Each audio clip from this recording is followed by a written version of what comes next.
Vamos continuar adorando o nosso Deus, prestando este culto. Agora, ouvindo aquilo que o Senhor tem para falar ao nosso coração nesta noite, convido você a abrir a sua Bíblia no livro do profeta Isaías, capítulo 59. Profeta Isaías, capítulo 59.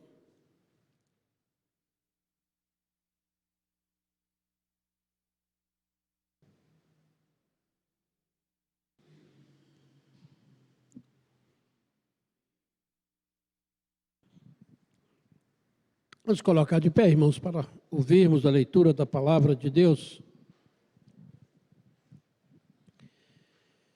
Eis que a mão do Senhor não está encolhida, para que não possa salvar, nem surdo o seu ouvido, para não poder ouvir. Mas as vossas iniquidades fazem separação entre vós e o vosso Deus, e os vossos pecados encobrem o seu rosto de vós, para que vos não ouça. Porque as vossas mãos estão contaminadas de sangue, e os vossos dedos de iniquidade. Os vossos lábios falam mentiras, e a vossa língua profere maldade. Ninguém há que clame por justiça, ninguém que compareça em juízo pela verdade. Confiam no que é nulo e andam falando mentiras. Concebem o mal e dão à luz a iniquidade. Chocam ovos de áspide e tecem teias de aranha. O que comer os ovos dela morrerá. Se um dos ovos é pisado, sai-lhes uma víbora. As suas teias não se prestam para vestes. Os homens não poderão cobrir-se com o que eles fazem. As obras deles são obras de iniquidade, obra de violência há nas suas mãos. Os seus pés correm para o mal, são velozes para derramar o sangue inocente. Os seus pensamentos são pensamentos de iniquidade. Nos seus caminhos há desolação e abatimento. Desconhecem o caminho da paz, nem há justiça nos seus passos. Fizeram para si veredas tortuosas. Quem anda por elas não conhece a paz. Por isso, está longe de nós o juízo, e a justiça não nos alcança. Esperamos pela luz, e eis que há só trevas, pelo resplendor, mas andamos na escuridão. Apalpamos as paredes como cegos, sim, como os que não têm olhos, andamos apalpando. Tropeçamos ao meio-dia como nas trevas, e entre os robustos somos como mortos. Todos nós bramamos como ursos e gememos como pombas. Esperamos o juízo e não o há, a salvação e ela está longe de nós. Porque as nossas transgressões se multiplicaram perante ti, e os nossos pecados testificaram contra nós. Porque as nossas transgressões estão conosco, e conhecemos as nossas iniquidades, como prevaricar, o mentir contra o Senhor, o retirarmos-nos do nosso Deus, o pregar opressão e rebeldia, o conceber e proferir do coração palavras de falsidade. Pelo que o direito se retirou, e a justiça se pôs de longe. Porque a verdade anda tropeçando pelas praças, e a retidão não pode entrar. Sim, a verdade sumiu, e quem se desvia do mal é tratado como presa. O Senhor viu isto, e desaprovou não haver justiça. Viu que não havia ajudador algum, e maravilhou-se de que não houvesse um intercessor. Pelo que do seu próprio braço lhe trouxe a salvação, e a sua própria justiça o susteve. Vestiu-se de justiça, como de uma couraça, e pôs o capacete da salvação na cabeça. Pôs sobre si a vestidura da vingança e se cobriu de zelo, como de um manto. Segundo as obras deles, assim retribuirá, furor aos seus adversários, e o devido aos seus inimigos, as terras do mar, dar-lhes-á a paga. Temerão, pois, o nome do Senhor desde o poente, e a sua glória desde o nascente do sol. Pois virá como torrente impetuosa, impelida pelo Espírito do Senhor. Virá o Redentor a Sião e aos de Jacó, que se converterem, diz o Senhor. Quanto a mim, essa é a minha aliança com eles, diz o Senhor. O meu Espírito que está sobre ti, e as minhas palavras que pus na tua boca, não se apartarão dela, nem da de teus filhos, nem da dos filhos de teus filhos. Não se apartarão desde agora e para todo sempre, diz o Senhor. Amém. Senhor Deus, obrigado pela tua palavra, Pai. Porque através dela, por meio dela, o Senhor se achega a nós, ó Pai. O Senhor se faz presente entre o teu povo e o Senhor edifica a nossa vida. Nessa noite, ó Pai, a tua palavra que foi lida possa ser aplicada ao coração da tua igreja, aos irmãos aqui presentes, aqueles que estão distantes, possam nessa noite, ó Pai, receber a tua palavra de maneira viva, poderosa, que teu Espírito Santo a faça prosperar, segundo o teu propósito já determinado, para a tua honra e para a tua glória. É o que eu te peço em nome de Jesus. Amém, Senhor. Pode sentar, irmão.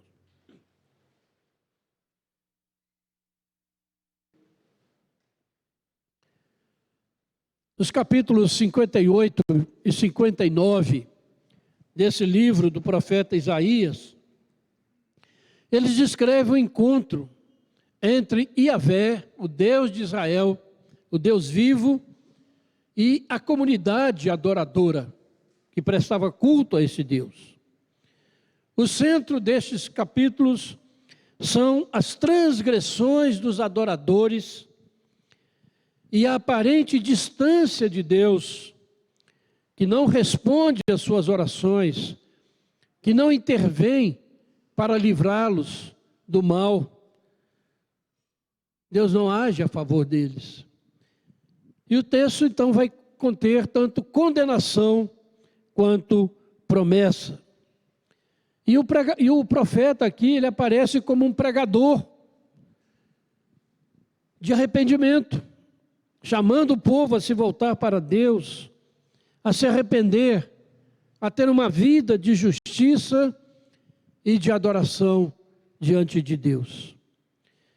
Os eventos destes capítulos, eles se situam mais ou menos por volta de 586 a.C. E a falta de vitalidade espiritual entre os membros do povo constitui o pano de fundo daquilo que Deus está falando. Falta de vitalidade religiosa, falta de compromisso com a igreja, com a religião. Isso não lembra você alguma coisa? Será que tem algo a ver com você, com a igreja?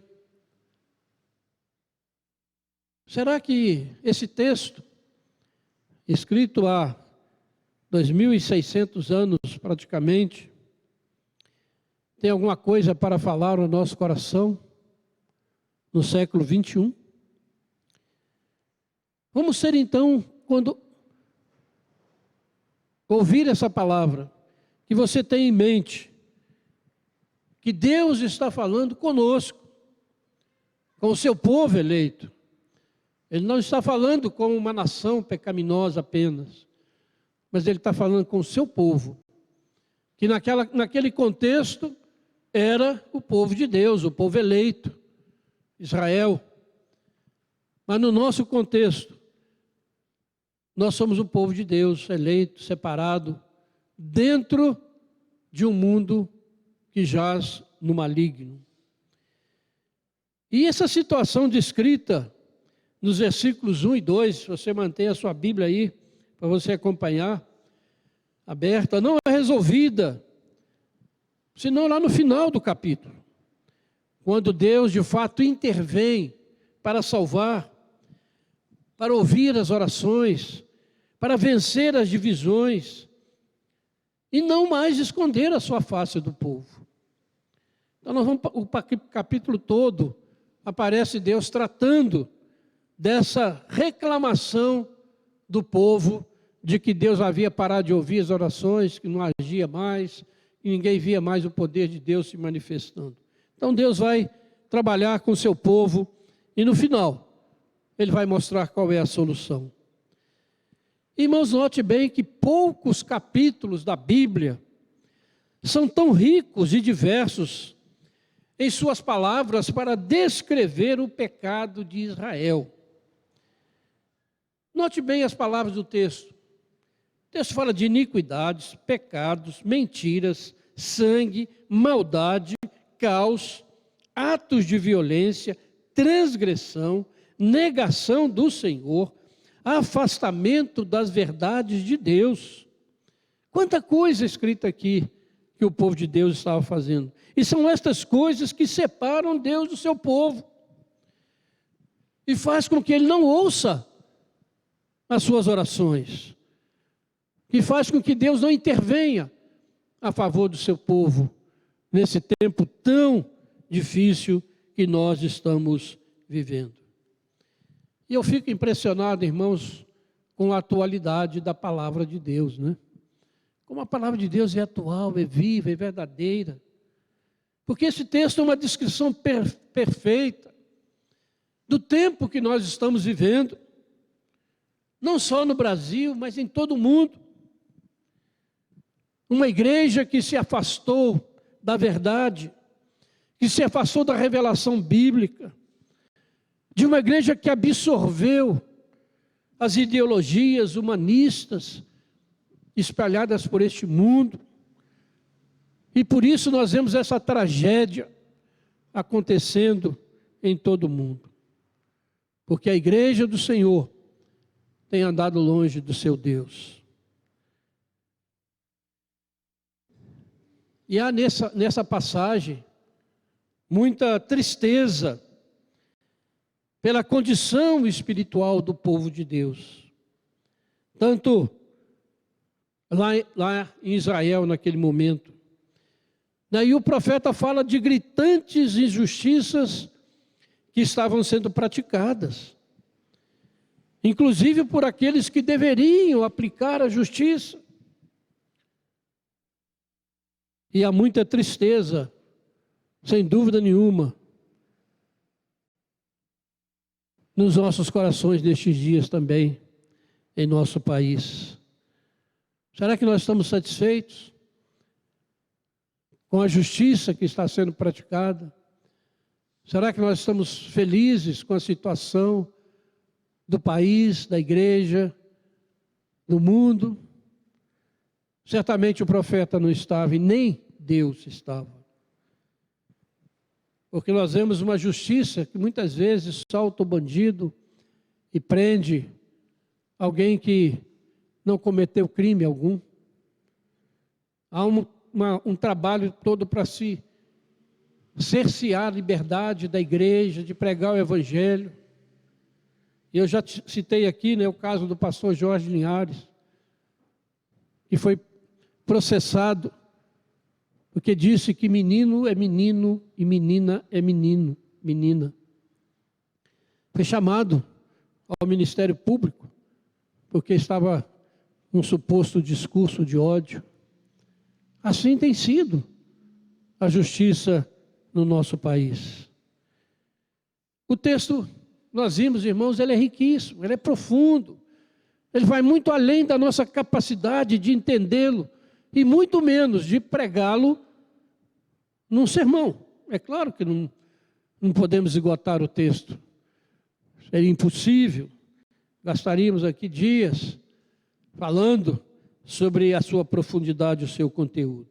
Mas vamos destacar aqui, nessa noite, alguns pontos que eu acho pertinentes para esse momento. Os versos 1 ao verso 4, olha aí na sua Bíblia, mostram a separação entre Deus e a sua igreja. E esses versículos nos mostram que a relação existente entre os eventos da história e a fé da igreja se encontram. A fé da igreja não é algo fora da realidade, fora do mundo. Quando nós falamos de fé, de coisa espiritual, nós não estamos falando de um mundo etéreo, de um mundo fora da realidade.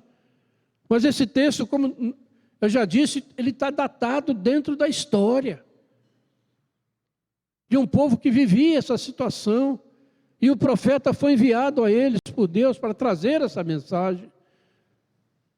Então, o que nós vivemos, irmãos, a igreja não é espiritualizada, ela não está fora das coisas que estão acontecendo, não. Pelo contrário.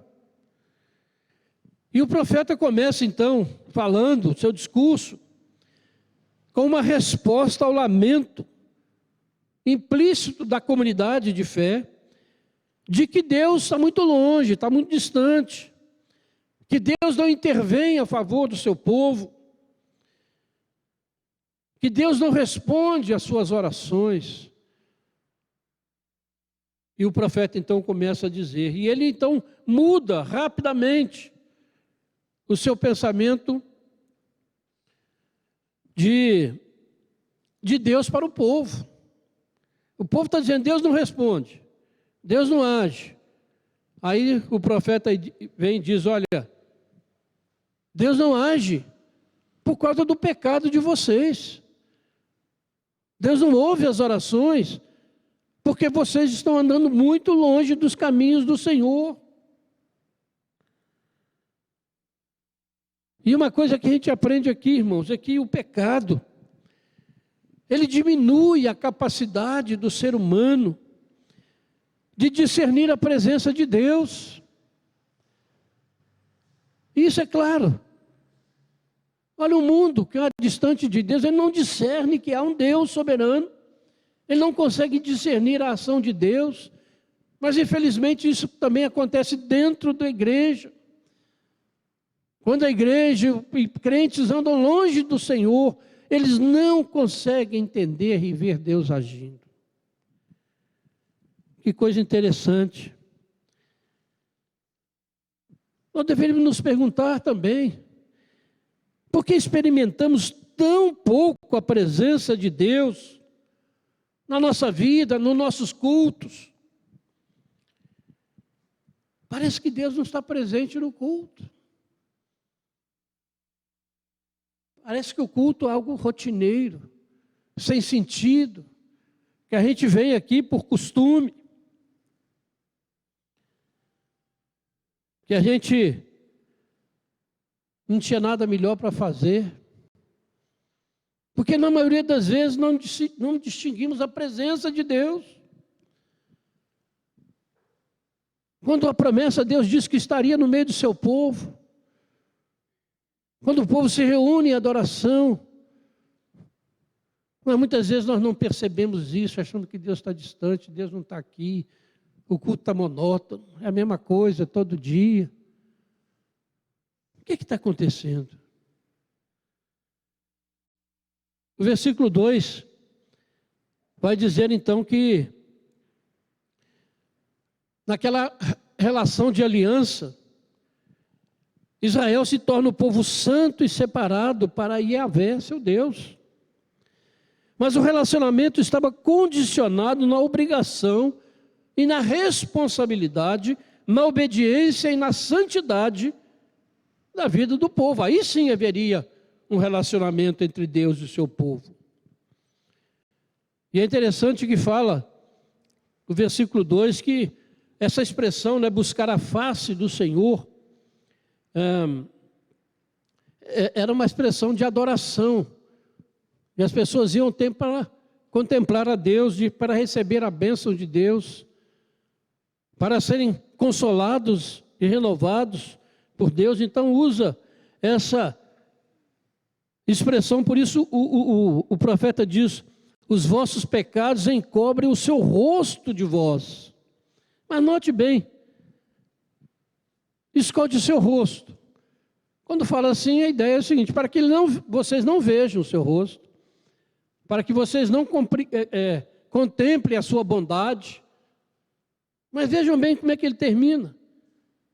Os vossos pecados encobrem o seu rosto de vós para que vos não ouça. Qual a importância disso? Irmãos, em Israel e na Bíblia,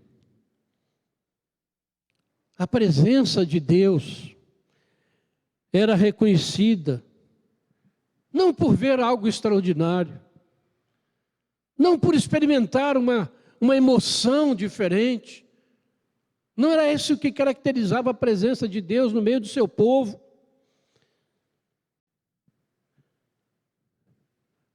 Mas a presença de Deus estava em ouvir a palavra de Deus. Em ouvir a palavra de Deus. Ou seja, a palavra de Deus significa a presença de Deus entre o seu povo. A palavra de Deus significa a presença de Deus no meio do seu povo. Guarde isso. Deus está presente no meio do seu povo, no seu culto, pela palavra. Por isso as igrejas reformadas, a igreja presbiteriana, dá tanta ênfase nos seus cultos à leitura da Bíblia e à exposição da palavra. Nós iniciamos o nosso culto lendo sempre um salmo. E nós pedimos que o povo se fique de pé, porque isso representa e traz de fato a presença de Deus entre nós. O que vai dizer que Deus está presente não é você ver anjo voando por aqui, não. Não é você ficar emocionado com a música. Tudo isso pode acontecer, né? Tem anjo voando. Mas não é isso que marca, mas é a palavra. Por isso que o texto vai falar o tempo todo disso, de ouvir, da pregação da palavra. Precisamos aprender isso, irmãos. Porque os nossos cultos, senão, vão virar rotina mesmo. Você não vai ver nada extraordinário, porque o extraordinário é a palavra. Jesus é a palavra encarnada. E Deus é tão bom que aqui nós temos hoje a ceia do Senhor. E por que Deus fez isso? Instituiu a ceia. Porque aqui você pode ver e saborear o corpo e o sangue do Senhor Jesus espiritualmente. Você está vendo. E não apenas ouvindo, porque Deus sabe que nós somos difíceis. E Ele então institui a ceia. E às vezes nós achamos que a ceia é um negócio tão sem significado, sem importância. Mas Deus está presente. Quando Ele fala conosco, quando lemos a Sua palavra, quando celebramos a ceia e podemos ver, não apenas ouvir. Por isso que a ceia é sempre celebrada por um ministro da palavra. Ela está intimamente ligada à palavra. Por isso são pastores ordenados que ministram a ceia. Porque a ceia sem a palavra não tem sentido. A palavra de Deus significa a presença de Deus, e nesses elementos estão representados a palavra viva de Deus, que veio e habitou entre nós, irmãos. E então nós devemos nos perguntar, por que será que Deus tem falado tão pouco a nós? Porque temos tanta dificuldade em ouvir um sermão, ou em ler a palavra de Deus com atenção e com reverência, e a obedecer ao que nos é dito? Porque os nossos pecados fazem separação entre nós e o nosso Deus. Veja o verso 3. Note aí na sua Bíblia essas palavras. Porque as vossas mãos estão contaminadas de sangue. os vossos dedos de iniquidade, os vossos lábios falam mentiras, e a vossa língua profere maldade. Aqui um retrato da depravação total do ser humano, depravado no seu corpo, a sua mão, que é dada por Deus para abençoar, para servir ao próximo, é usada em atos malignos.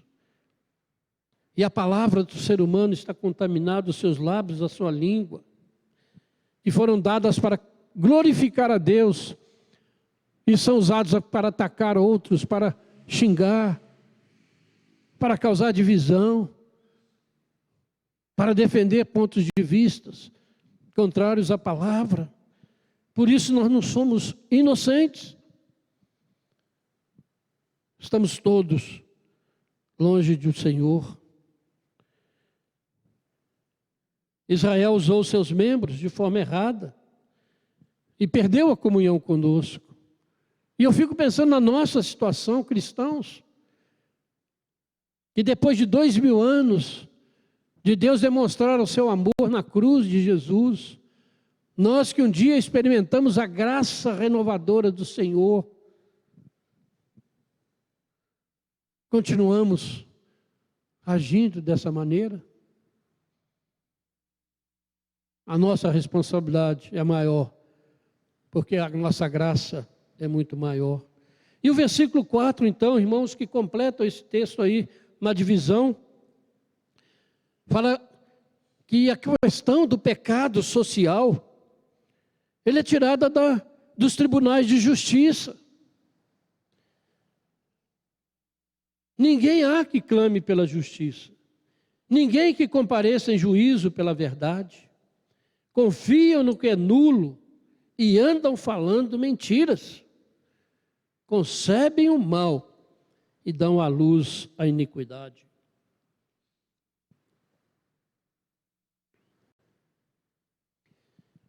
Porque onde a falsidade, a mentira, o julgamento injusto, onde os juízes não proferem sentenças justas, onde não há esforço para alcançar justiça, a sociedade se deteriora.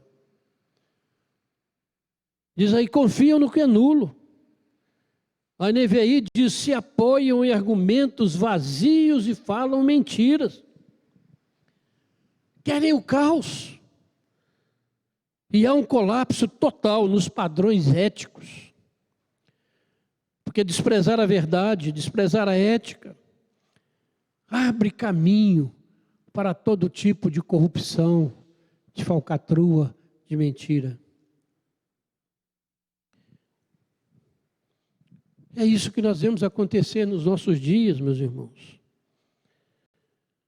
Onde algumas poucas pessoas, investidas de uma autoridade que não vem deles, mas vem de Deus, proferem sentenças injustas, soltam bandidos e prendem pessoas pelas suas expressões, pela liberdade de consciência. Por isso, irmão, não dá para ser omisso ou covarde nesse tempo. Porque toda essa situação está conduzindo a nossa nação, está conduzindo o nosso mundo ao caos social, ao caos político. E isso separa Deus da sua igreja, do seu povo. Por isso nós precisamos fazer uma profunda reflexão. Precisamos tomar posição firme. Precisamos decidir onde nós estamos. O Fernando Jefferson pregou pela manhã um sermão profundo, bíblico, que deu muita direção a esse tempo que nós estamos vivendo. Porque o único lugar, irmãos, para um cristão estar nesse tempo, não é do lado A ou do lado B, é dentro da palavra de Deus. É dentro da palavra de Deus. Por isso, irmãos, o texto vai prosseguindo. Os versículos 5 a 8 vão mostrar os tortuosos caminhos do mal e os efeitos desastrosos que a falsidade, a mentira gera numa nação ou gera no povo de Deus. Nós precisamos entender, irmãos, que projetos que são habilmente planejados por pessoas más são igualmente fatais, tanto para quem apoia esses projetos, quanto para aqueles que se opõem a esses projetos. Todos são alcançados e todos são afetados. Ah, se eu assumir esse lado, eu vou me dar bem. Se eu assumir esse lado de cá, eu vou me dar bem. Se os propósitos são malignos, o resultado será terrível, catástrofe. O verso 9 ao verso 11, nós vemos o povo então, tocado pelaquela palavra profética. O povo lamenta a sua condição diante de Deus, reconhece a sua miserável condição de pecado. E aqui está o começo de toda a mudança. Pois quando indivíduos ou nações tomam consciência e reconhecem os seus erros, a libertação está próxima.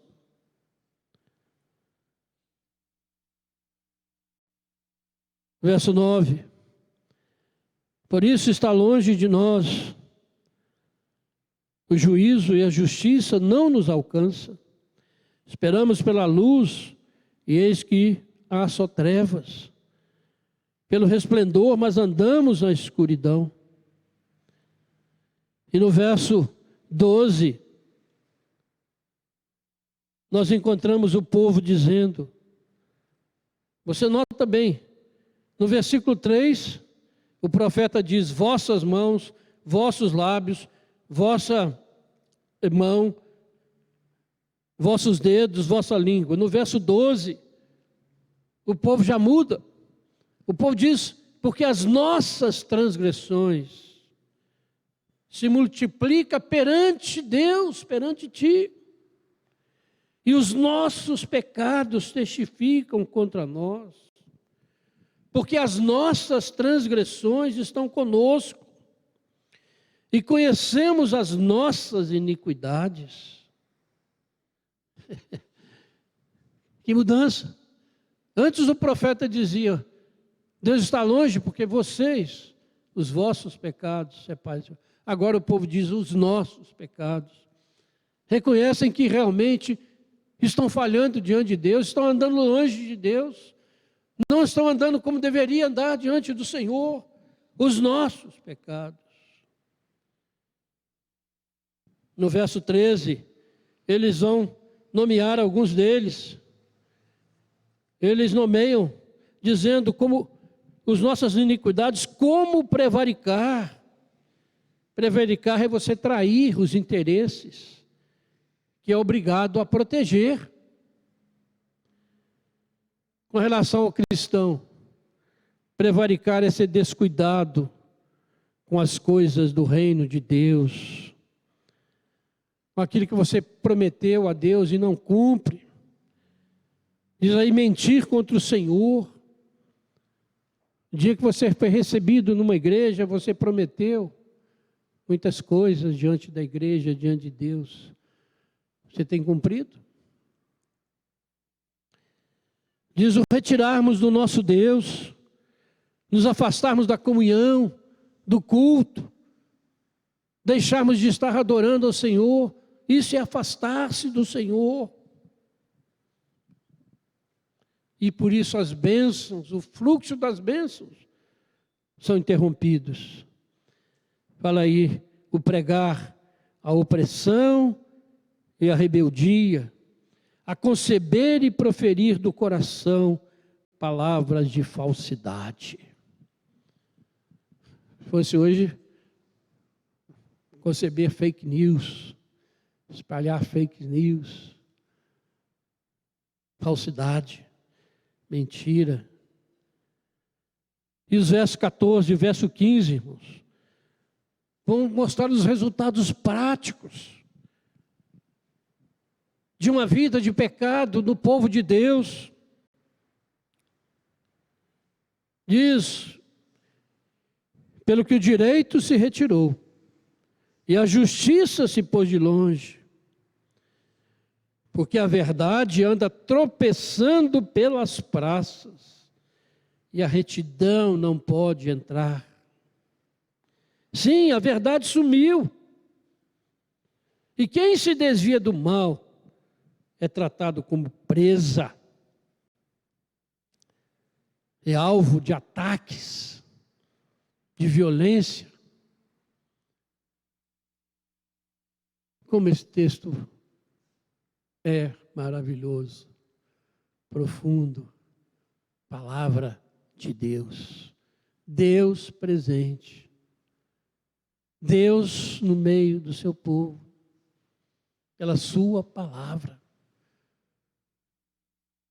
E por que nós não sentimos o peso dessas palavras, irmãos? Tão poderosas, porque os nossos pecados nos separam do nosso Deus. E nós não conseguimos perceber a presença dEle na sua palavra. A verdade sumiu, a mentira prevalece, Satanás engana, seduz, e quem se levanta contra se torna presa da maldade e da malignidade. Mas os versos 15, final do verso 15, diz: o Senhor viu isso e desaprovou o não haver justiça. Deus está vendo. Deus não é um Deus distante. Ele é o soberano desse universo. Ele é o soberano sobre essa nação. Ele é o soberano sobre a sua vida, sobre a sua igreja. Não é aquele Deus alienado, dormindo, balançando numa rede, mas é um Deus presente, que cuida de todas as coisas para a glória do seu nome. Deus não aprova, mas a situação é tão crítica, irmãos. Esse tempo é tão difícil, que nenhuma ação coletiva da sociedade será capaz de mudar. E diz o texto que o próprio Deus fica impressionado, né? Usa uma linguagem aqui humana para se referir a Deus. Deus fica admirado. Deus se manifestou, se maravilhou de não haver intercessor.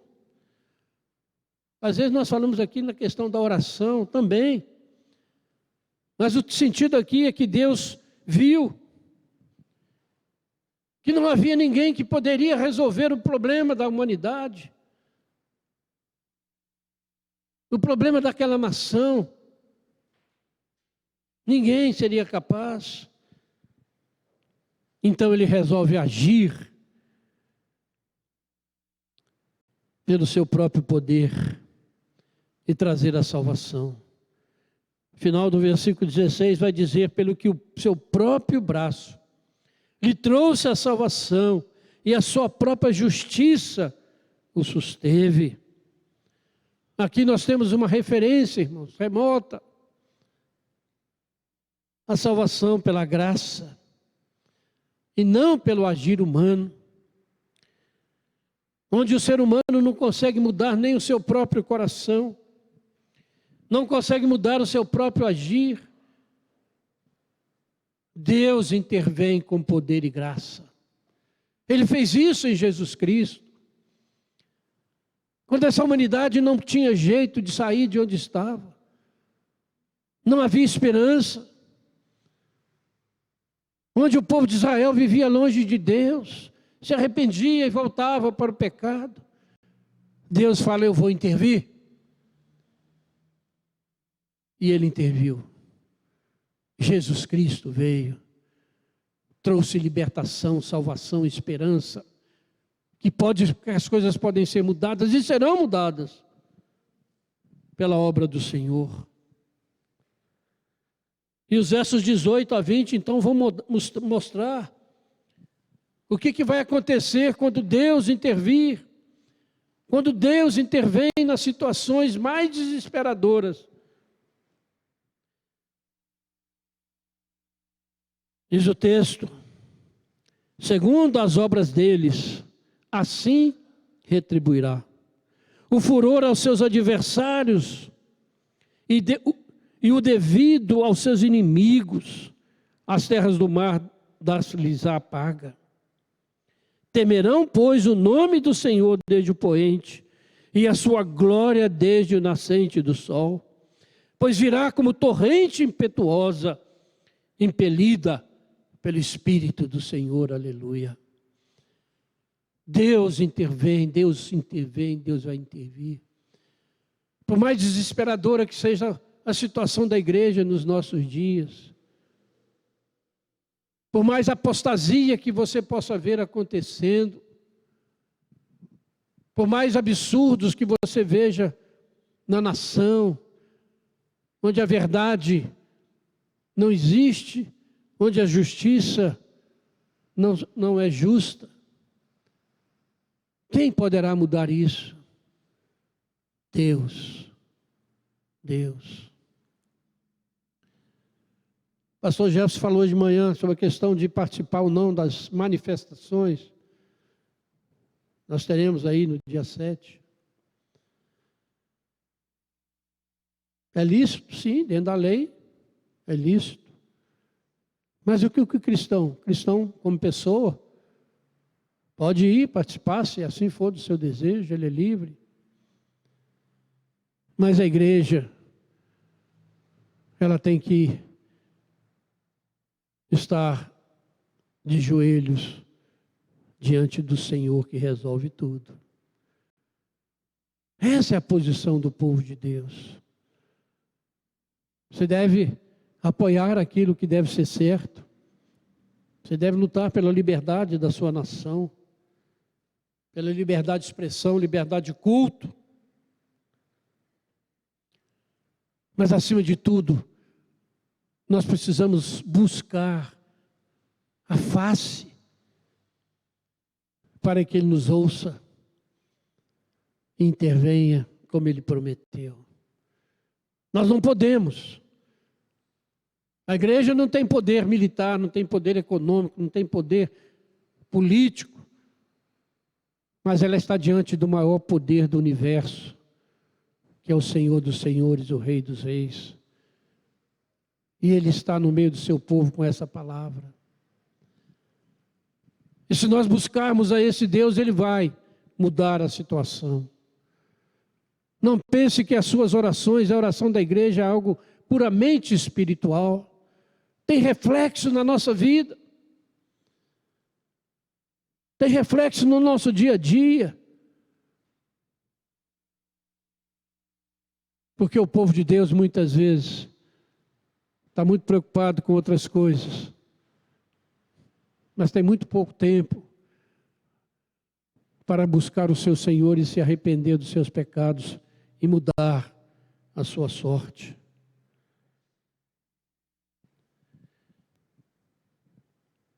Pela apostasia da igreja, irmãos, que prepara o caminho para o aparecimento do governante mundial, que para nós cristãos será o anticristo, para o mundo não. O mundo será aquele que vai resolver o problema da humanidade. E para você ficar mais chocado ainda, para ver como é que a palavra de Deus está se cumprindo, o diretor da OMS, a famosa Organização Mundial da Saúde, disse que fez um comunicado dizendo que o vírus da Covid só poderá ser vencido com a união da humanidade e uma liderança global. Não é mais a vacina. Não é mais a vacina. E o que é isso? Governo mundial. Teoria da, como é que chama aí? Da conspiração, não, é Bíblia. Paulo diz lá que quando a igreja se apostatar, na apostasia da igreja, surgirá o homem da iniquidade, que vai resolver o problema da Covid, vai resolver o problema do desemprego, da fome, vai ser um líder poderoso e carismático. E ai de você se não dobrar os joelhos diante dele. Terrível dilema. Quem está ancorado nessa palavra sabe o que fazer e saberá o que fazer. Porque, irmãos, terminando aqui, nós temos no versículo 21 a promessa do Senhor para a sua comunidade de fé. Deus fala da sua aliança com o seu povo eleito. E note aqui nesse texto, como é que ele liga o Espírito à palavra. Como nós dissemos, a presença de Deus entre nós é pela palavra. Ele diz então, olha, quanto a mim, esta é a minha aliança com eles, diz o Senhor. O meu Espírito, que está lá sobre o profeta naquele momento, e aquela palavra que ele estava proferindo, não se apartarão da sua boca, nem da boca dos seus filhos, nem da boca dos filhos dos teus filhos, desde agora e para sempre, diz o Senhor. Essa é a proteção que nós vamos receber do Senhor. Estamos muito preocupados e devemos estar mesmo com a educação que estão querendo dar aos nossos filhos, já estão dando. Coisas seríssimas. E vai prevalecer. Mas a promessa do Senhor é que a palavra dele, a presença dele jamais se apartará dos seus filhos. Porque ele é o nosso Deus e o Deus da nossa descendência no decurso das gerações. Glória a Deus. Temos que crer nisso. Mas para isso, irmãos, precisamos buscar o Senhor. Como diz a palavra, enquanto nós podemos achá-lo. E essa passagem é muito significativa, porque é um retrato vívido do momento que o mundo vive. Aprendemos com essa palavra, que é um Deus soberano, acima de todos os poderes deste mundo. Que o pecado, o nosso pecado, o pecado do povo de Deus impede o seu agir. Que esse é um tempo de reconhecer o nosso pecado, de confessar e abandonar para receber o perdão de Deus e para vermos o seu agir. Que é tempo de buscar o nosso Deus enquanto podemos achá-lo. Esse é um tempo de clamar pela intervenção poderosa de Deus em salvação e julgamento em nossa nação. E por isso nós estaremos orando aqui no dia 7. Buscando o Senhor. Porque sabemos que nele está a solução. E vamos encerrar, vamos ler 2 Crônicas 7,14, que eu já sei que você sabe de cor. Mas será que nós estamos fazendo? 2 Crônicas 7, 14, 15. Diz assim a palavra do Senhor.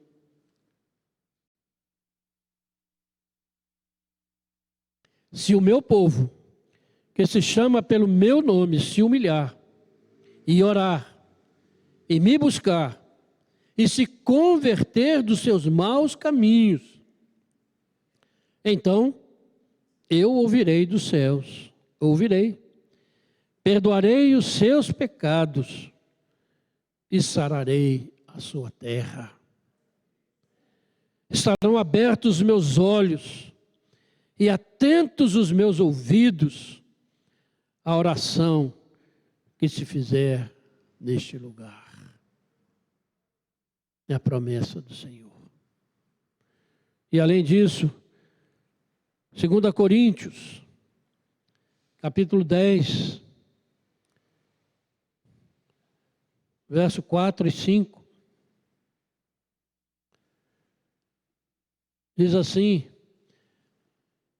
o versículo 3, porque embora andando na carne, não militamos segundo a carne, porque as armas da nossa milícia não são carnais, e sim poderosas em Deus, para destruir fortalezas, adulando nossos sofismas, e toda altivez que se levante contra o conhecimento de Deus, e levando cativo todo pensamento à obediência de Cristo.